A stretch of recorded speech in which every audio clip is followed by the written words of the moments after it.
즉 데메드리오라 하는 어떤 은장색이 은으로 아데미의 신상 모형을 만들어 직공들에게 적지 않은 벌이를 하게 하더니 그가 그 직공들과 그러한 영업하는 자들을 모아 이르되 여러분도 알거니와 우리의 풍족한 생활이 이 생업에 있는데 이 바울이 에베소뿐 아니라 거의 전 아시아를 통하여 수많은 사람을 권유하여 말하되 사람의 손으로 만든 것들은 신이 아니라 하니 이는 그대들도 보고 들은 것이라.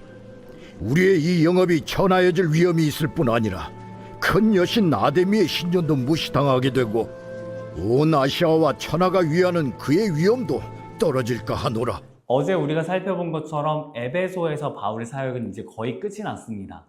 근데 바로 이때 적지 않은 소동이 에베소에서 일어납니다. 그 소동의 원인은 바울의 복음 사역이었고, 소동을 일으킨 사람은 이 에베소에서 은장색으로 살아가던 데메드리오라는 사람이었습니다. 은장색은 은세공업자를 생각하시면 좋은데, 이 에베소라는 도시는 아데미 여신을 섬기는 것으로 무척 유명했습니다. 아데미 여신 신전도 고대 7대 불가사의 중 하나로 꼽힐 만큼 아주 크고 웅장했다라고 전해지는데, 이러한 여신을 섬기는 도시인 만큼 여신의 그 신상이 참 많았고 그것을 은으로 세공하는 작업자들도 참 많았습니다.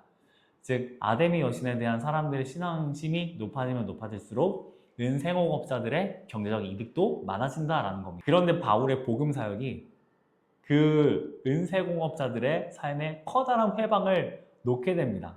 그리하여서 데메드리오는 자신과 같은 은세공업자들, 은장색들의 분노를 유발하여서 이들과 함께 바울 일행을 처치하려 했습니다. 사실 신자인 우리의 입장에서 이러한 은장색들의 모습은 잘 이해가 되진 않습니다. 하지만 이들의 모습을 통해서 알 수 있는 일반적인 특징 하나가 있습니다. 무엇이냐면은 사람이 우상에게 그 마음이 온통 빼앗겼을 때 그 사람은 우상으로 말미암아 주님을 향해서도 분노할 수 있다라는 것입니다. 주님은 복음을 향해서도 적대심을 품고 화를 낼 수 있고 또 죽이려들 수 있다는 것이죠. 실제로 그렇게 해서 예수님도 십자가에 매달았던 것이 바로 유대인들이지 않습니까? 데메드리오는 사람들의 그 우상을 섬기는 마음을 자극시켰고 분노를 유발하였으며 바울 일행을 공격하였습니다. 하지만 주님께서는 바울 일행이 그 공격 가운데 목숨을 빼앗기지 않도록 그들을 지켜주셨고 보호하셨습니다. 그렇게 바울 일행은 에베소에서 무사히 빠져나오게 됩니다. 살다 보면 우리도 이러한 입장들에 서게 되는 것 같습니다. 어떤 때에는 바울 일행처럼 억울한 가운데에서 쫓겨다니기도 하고 또 어떤 경우에는 데메드리오처럼 우상의 내 마음을 빼앗겨서 화내지 않아도 될 일에 화를 내고 분을 품는 경우들도 있는 것 같습니다. 그렇다면 이런 상황들 속에서 우리는 어떻게 우리 자신을, 우리의 마음을 지켜낼 수 있을까요? 놀랍게도 이 두 가지 문제에 대한 해결책은 오직 한 가지입니다. 그것은 바로 어제 말씀에서 살펴본 것처럼 주님의 은혜에 우리의 마음이 사로잡히는 것이죠. 먼저는 우리는 이미 받은 은혜들을 묵상해야 됩니다. 이미 받은 은혜란 주님께서 나와 같은 죄인들을 위해 대신 하나님의 진노의 그 심판들을 받으셨다라는 사실입니다. 하나님의 진노, 하나님의 심판은 이 은장색들이 내고 있는 분노하고는 비교할 수가 없습니다. 그런데 주님은 그 하나님의 진노와 심판을 홀로 받아내셨고 그리고 우리에게 구원을 주셨습니다. 이러한 은혜는 우리의 마음 가운데 어떤 우상도 비집고 들어올 수 없게 지켜줍니다. 그런가 하면 우리는 이제 이런 은혜를 구해야 됩니다.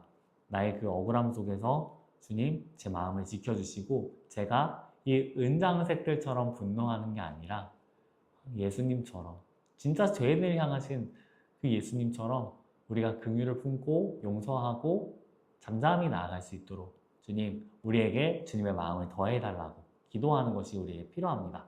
이렇듯 우상이 일으키는 그 수많은 문제들로부터 내 마음을 사로잡는 문제들, 그리고 사로잡힌 누군가로 인해서 내가 겪게 될 문제들, 이 모든 문제들로부터 우리를 구원해 줄 수 있는 것은 주님의 은혜밖에 없습니다.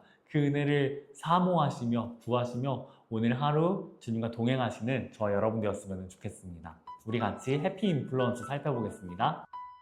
은장색 데메드리오와 에베소 시민들은 왜 분노했나요? 여러분도 그런 분노의 경험이 있으신가요? 주님은 그런 우리에게 어떻게 대하셨습니까?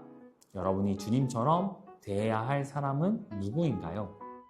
우상에게 그 마음을 빼앗겨 분노하는 것이 아니라 주님께 그 마음을 빼앗겨 긍휼로 나아가시는 저와 여러분 되었으면 좋겠고, 제가 기도하고 마치도록 하겠습니다.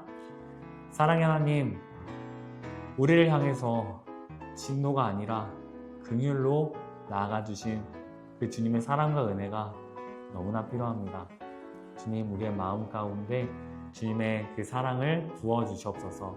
그리하여서 우리의 마음이 우상을 쫓지 않게 하여 주옵시고, 우상으로 인해서 분내지 않게 하여 주옵시고, 또 그러한 사람들로 인하여서 우리의 마음 상처 입지 않게 소망합니다. 같이 분내지 않게 소망합니다. 오직 우리를 향하신 주님처럼 긍휼할 수 있기를 구하오니, 주님, 오늘 하루 주님 닮아갈 수 있도록 우리 마음에 은혜 베풀어 주시옵소서. 예수님의 이름으로 기도합니다. 아멘.